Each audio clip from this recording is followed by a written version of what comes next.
Hello, আসসালামু আলাইকুম। আলবনিস family blog থেকে লাবণী বলছিলাম। চলে আসলাম খুব সুন্দর একটি ভিডিও নিয়ে এবং চলে গেলাম সেই মিরপুর ১ নম্বরে। কেন গিয়েছিলাম? নিশ্চয়ই আরএফএলে যাওয়ার জন্য আমি ওখানে যাইনি। তো ওখানে যেহেতু একটা আই হসপিটাল আছে, ওখানে আমার বোনের হাসব্যান্ড মানে আমার দুলাভাইয়ের চোখের অপারেশন হয়েছে। সাথে হচ্ছে আমারও চোখ দেখাবো। মানে সব কিছু মিলিয়ে আসলে আমার যাওয়া, ভাইয়াকে দেখতেই যাওয়া বেসিক্যালি। তারপর হচ্ছে যেহেতু দুপুর হয়ে গেছে, আমরা একটু খাওয়া-দাওয়া করেছি, সেটারও আপনারা ভিডিও দেখবেন। আর আশেপাশে যেহেতু সত্যি কথা বলতে যে আরএফএলটা বিশাল বড়। আমি ১ নম্বরের আরএফএলে কিন্তু যাই নাই, সত্যি কথা যেটা। তো ওই আরএফএলটা এতই বড় আমার ভালো লেগেছে এবং সব আরএফএলই সব কিছু পাওয়া যায়। তারপরও একটা ব্যাপার থাকে না যে একটু বেশি পরিমাণে জিনিসপত্র থাকে, সেটা মনে হয় এই আরএফএলেই আছে। কারণ বিশাল একটা ফ্লোর, আমি ২ বার হেঁটে দেখেও একবার হেঁটে দেখেও দেখে শেষ করতে পারছি না। একা ছিলাম যেহেতু। আর আপুও দেখেছিল কিন্তু ভাইয়ার অপারেশনের জন্য মানে ভাইয়াকে যেহেতু একা রেখে আসছি অপারেশন করার পর, নিচে নেমেছিলাম একটু জাস্ট খাওয়ার জন্য। তারপর হচ্ছে তাড়াতাড়ি করে ওরা চলে গেছে আর আমি একটু ছিলাম, কিছু কেনাকাটা করেছি। আর আপার ভাসুরের ছেলের ওয়াইফও ছিল আমাদের সাথে। তো ওরাও হচ্ছে গিয়ে কিছু কেনাকাটা করে তাড়াতাড়ি করে চলে গিয়েছে। আমার বড় ভাইয়াও ছিল। তো আমি করেছি কি, যে কোনো জায়গায় যদি একটু ভিডিও করার অনুমতি থাকে একটু টুকিটাকি আগে একটু ভিডিও করি আসলে। আর এই যে জিনিসগুলো দেখতে পাচ্ছেন খুব ভাল লাগে আমার কাছে, কিন্তু আমার বাসায় আছে যে কারণে এগুলো নেওয়া হয়নি। আর এখানে প্রত্যেকটা সেক্টরে কিন্তু আলাদা আলাদা করেই করা।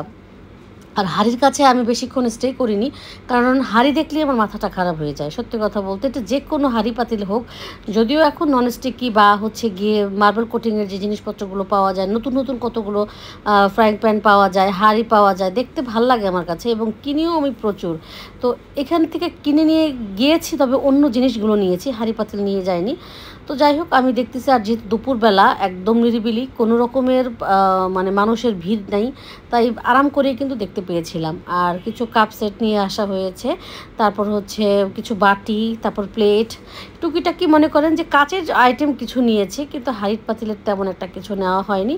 তো আমরা যেহেতু এখানে একটু ঘোরাঘুরি করেছি, ঘোরাঘুরি করার পরই হচ্ছে পাশে আবেশ হোটেল ছিল, ওখানে একটু ভাত খেয়েছি। সত্যি কথা যে দুপুরবেলা যেহেতু, আর হচ্ছে আমিও বাসায় চলে আসবো, আমারও চোখ দেখাইতে হবে, চোখ দেখানোর একটা ইয়ে ছিল, ছোটো ভাইয়ের ওয়াইফও ছিল, ওরাও চোখ দেখালো। তো সব কিছু মিলিয়ে না আসলে আমাদের একটু সময়টা আমার ইয়ে হয়ে গেছে আর কি, টাইমটা ওইভাবেই চলে গেছে। আর এই সেটটা আমার কাছে খুব ভালো লেগেছিলো, আমি একবার কিনেছিলাম, আনার সাথে সাথে কিন্তু ওই যে ফ্রুটস যে বাস্কেটটা আমার ছোটো ছেলেটা ভেঙে ফেলেছে, কী আর করবো, কিচ্ছু বলার নাই।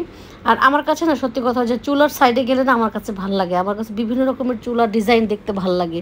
মনে হয় কি যে প্রতি মাসে মাসে যদি চেঞ্জ করতে পারতাম চুলাটা, দেখতে ভাল লাগতো। যদিও আমার বাসায় খুব সুন্দর চুলা, তারপরেও একটা ব্যাপার থাকে না, মেয়েদের আসলে সংসারের ব্যাপার স্যাপার যে আলাদা। আর আমার সংসারটা গুছিয়ে করতে বরাবর ভালো লাগে, যে সংসার গোছানো থাকবে একটু, মানে সব কিছুই মানে আমার হাতে না থাকলেও দেখা যায় যে এখন তো হেল্পিং খালার হাতেই দিতে হয় সব কিছু। তারপরেও কিন্তু তদারকিটা কিন্তু আমাকেই করতে হয় দিন শেষে, কিছুই করার নাই আসলে। আমি কিন্তু অনেক কিছু আপনাদেরকে দেখাচ্ছি, যেখানে প্রয়োজন অবশ্যই এই ১ নম্বর এই আরএফএলটাই আমার কাছে অনেক মনে হয়েছে, অনেক জিনিসপত্র কিন্তু আছে।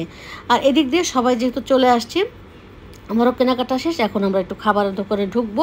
আর এই তো এই যে টুকিটাকি হচ্ছে গিয়ে যে যেটা খাবে নিয়েছে, আর আমরা ভর্তা ভাত খাবো একটু মাছ দিয়ে, ইয়ে দিয়ে, মটকা মাংস দিয়ে, তো ভালো লাগে আমাদের কাছে। তো সবাই মিলেই বসলাম আর কি খাওয়া দাওয়া করার জন্য। তেমন একটা ক্লিপ আমি এখানে নিইনি, কারণ অনেক লোকজন ছিল দুপুরবেলা, যেহেতু খাবারের একটা যে ব্যাপার স্যাপার ছিল, স্বাভাবিকভাবেই মানে তেমন একটা ভিডিও করতে ইচ্ছে করছিল না সত্যি কথা। তারপরও যতটুকু না করলেই না, যে আপু হচ্ছে গিয়ে ভর্তা নিচ্ছে, আমিও আমার প্লেটে ভর্তা নিব, সবাই নিয়ে আস্তে আস্তে করে খাবো। খাওয়ার পরে কিন্তু ওই যে কেনাকাটা করলাম ওগুলো কিন্তু সব দোকানেই রেখে আসছি। তারপরে হচ্ছে গিয়ে বড় ভাইয়া আমাকে বলল যে এখানে থাকুক, সুবিধা হবে তো, নিয়ে যেতে সুবিধা হবে। তারপর ভাইয়া খাওয়া দাওয়ার পরে উপরে গেলাম, উপরে গিয়ে ভাইয়াকে দেখালাম, ভাইয়াকে দেখে আসলাম, মানে দুলাভাইকে দেখলাম। আর আমারও কিন্তু এর মধ্যে চোখ কিন্তু সকালবেলায় আমি দেখিয়ে ফেলেছিলাম 11টার মধ্যেই, তা না হলে তো অসুবিধা হতো। তারপর ভাইয়া আমাকে রিক্সা করে দিয়ে গেল, বাসায় চলে আসলাম। আল্লাহ হাফেজ।